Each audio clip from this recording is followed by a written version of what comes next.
Makeup? No? Oh, always got to try.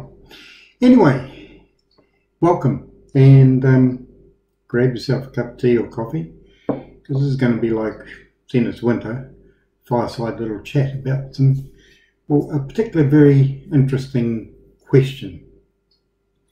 And this question comes up every now and again, and since I've been caravanning and what have you with my parents in the 60s and off and on over the years, I hear people ask when they want to go camping, should they get a camper van or a caravan? And one of the most interesting thing is I see people asking people who are not in their environment, if you like, or their current situation. Give an example. If you're a couple of only two, then ask people who are a couple. If you're a couple with 3 or 4 children, ask people who've got 3 or 4 children. The reason for this is because you're going to get answers, and some of them will be very interesting, about how they used a camper van or how they used a caravan. So therefore the information you're going to get is going to be relevant to your situation, and it's a good level platform to start. Now, my suggestion is you get a bit of paper, a line down the middle, put on one side camper van, and on the other side caravan. And now we'll go through a few little topics here. So the first thing is, okay, you've decided you want to go camping, but your budget. What will your budget allow you to do?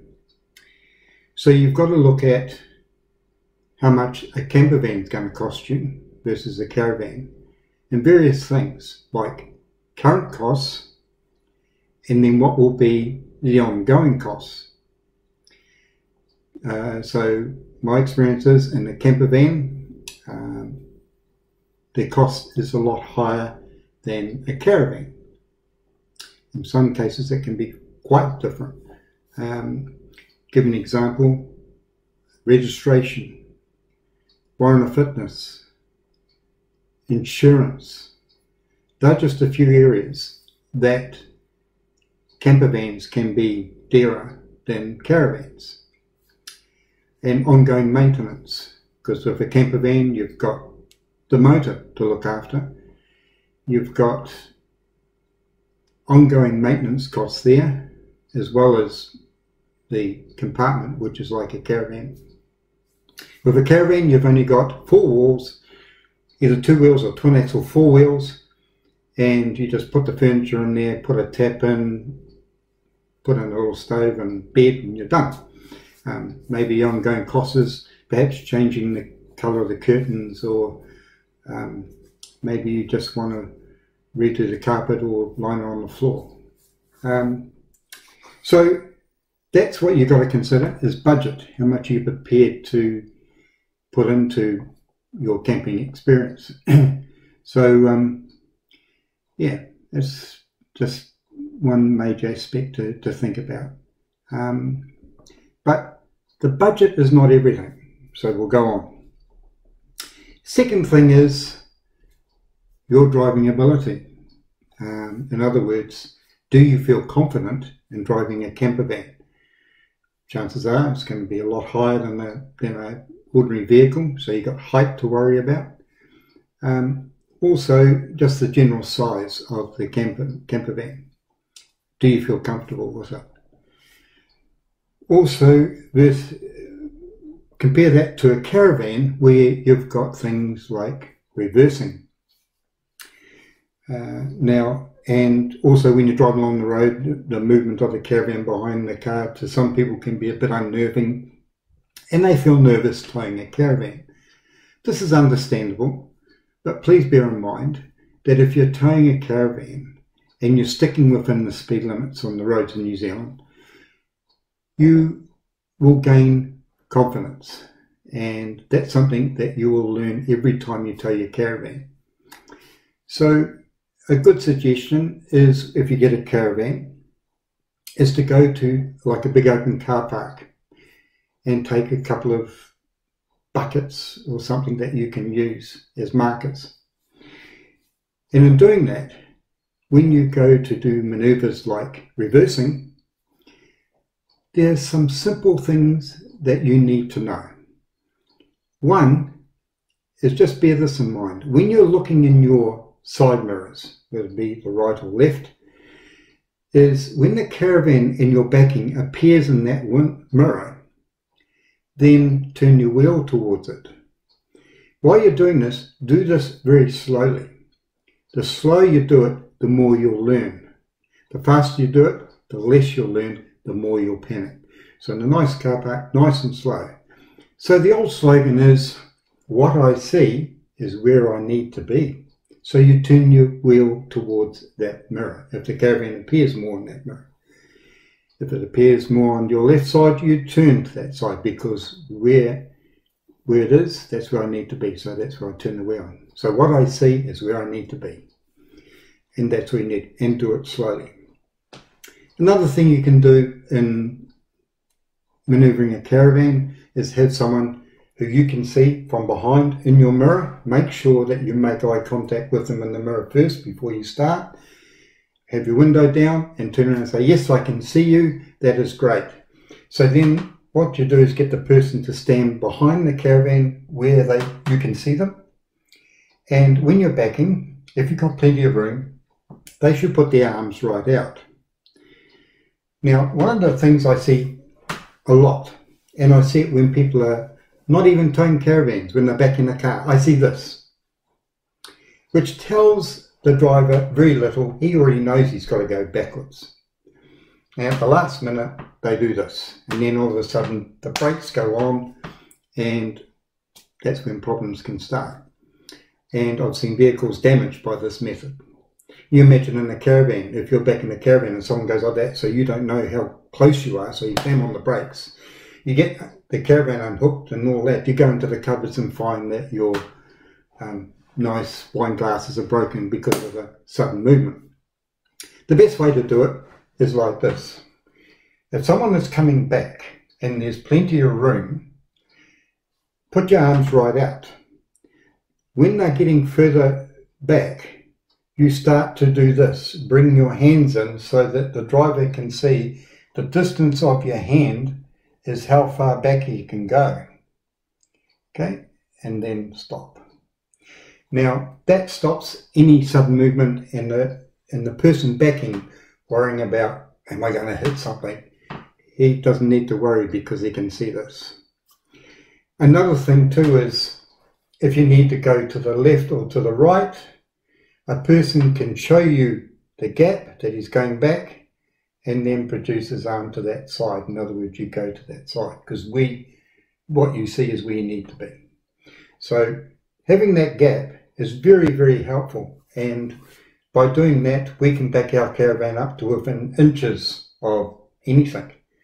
And we can take it nice and slow. We use the same method when we go to hook up the tow ball to the caravan, and I can't see where the tow ball is, but when my wife goes like this and goes like that or like that, I know exactly where it is, and we can put the tow bar very, very close to the tow ball of the caravan and honk it on, no problem at all. So there's a couple of little hints to remember. And if you do that, towing a caravan is not going to be a problem, and your driving skills will hopefully be a lot better because it's practice. And you'll be fine. Another thing to remember also is, when you're making your choice, is how often you're going to use it.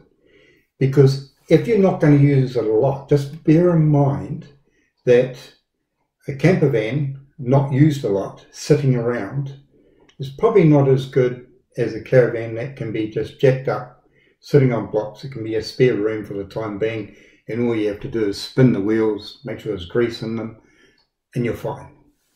So that's something you may want to consider. How often are you going to use it? You're going to spend so much more money on a camper van versus a caravan. Are you prepared to do that and have it sitting around? Whereas with a caravan, you're spending less, and it doesn't really matter. You can just grease up the wheels and keep it nice and tidy, and you'll be fine. So that's, how often are you going to use it? I'm just looking at my notes here because I need to. Another thing too is convenience. Now, remember I said speak to people in the same situation as you, because some people, like if they're a couple, that's fine, they'll use a camper van easy or a caravan easy, it's not an issue. But if you've got children, is a camper van's going to be a bit too small area for you, you feel a bit closed in compared to a caravan, because for the dollar value that you spend in floor area, you tend to find that a caravan will have a lot more room than a camper van, because a camper van, a lot of the space is used up in motor, the seats, the motor and all that sort of thing, so they have to put the bed above the cab. Whereas in the caravan, you've got that floor space that you can use, which is great. Also, with caravans, people tend to have all sorts of awnings they can put up to suit their particular needs. We have about 4 awnings that we use, 2 just plain roof ones that we use most of the time.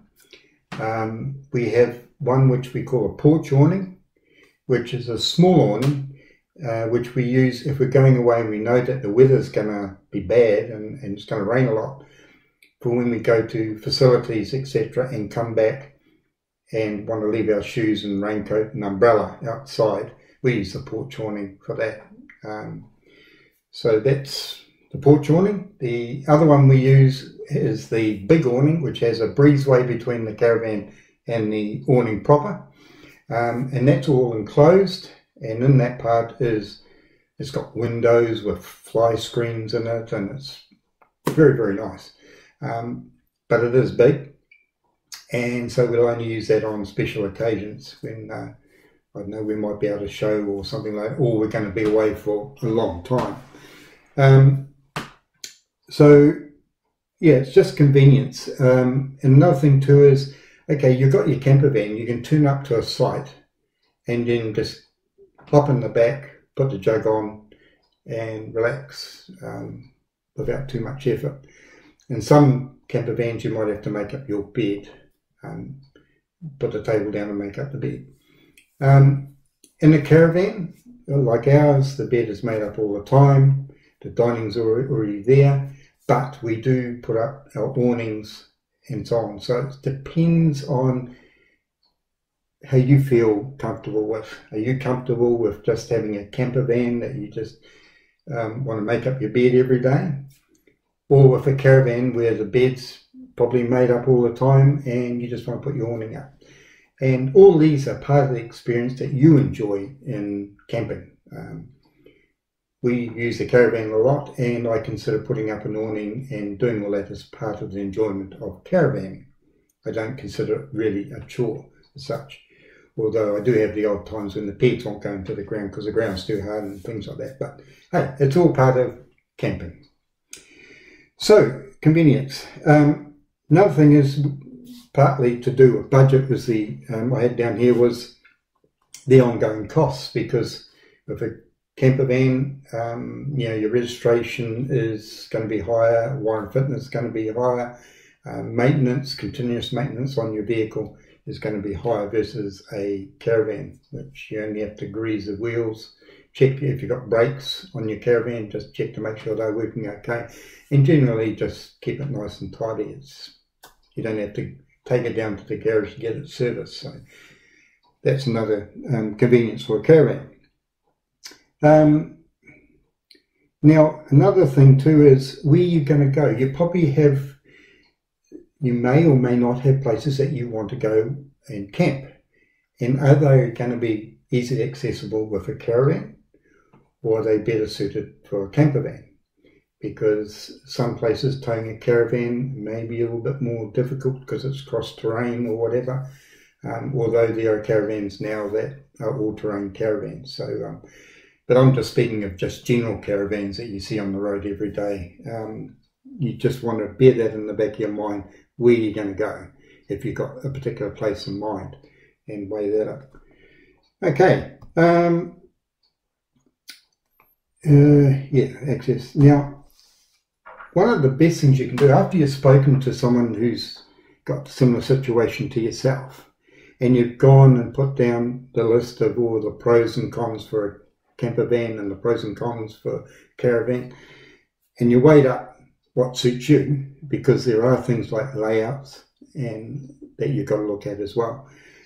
A good suggestion maybe would be to hire a camper van for a week or so and just take it out and see how you feel about being in a camper van, because then you're going to experience it firsthand for yourself, and that's always a good guide. And also, if you can, maybe borrow or hire a caravan. It should be quite cost effective, and do the same. Go maybe for a week or so in the caravan and see if you like that before you buy. Yeah, that's just a few pointers on camper versus caravan that I just wanted to share with you. You may think of other things that I haven't thought of. You can put them in the comments below. I'd love to hear from you. But that's just some things that I want to share as a guide. So now, going forward, as you know, we've been doing a bit of work on the camper van and getting that all tidied up and so on. But we also ourselves have a caravan as well. We have a 12'6" Lilliput caravan. It's a 1970 caravan. It's a 4-berth, so it has 2 double beds. There's a dinette area which will drop down and make a double, and a double bed at the other end, which was a couch that made a double. Now, one thing I didn't mention here, but is something really interesting. With a caravan, it's sometimes a lot easier to add your personal touches on things and alter them around. So what I'm going to do in some of the future videos is show you around the caravan and show you how we've altered a caravan to suit ourselves. And I'll give you an insight into just one aspect. It had a pump system on the sink where you just pump for water. I put in a 12-volt power adapter so I could run various appliances, put in a 12-volt galley pump, and now I've got a switch and the water comes out through that. And that's just one example of things that you can do. So we'll take you through that as we go.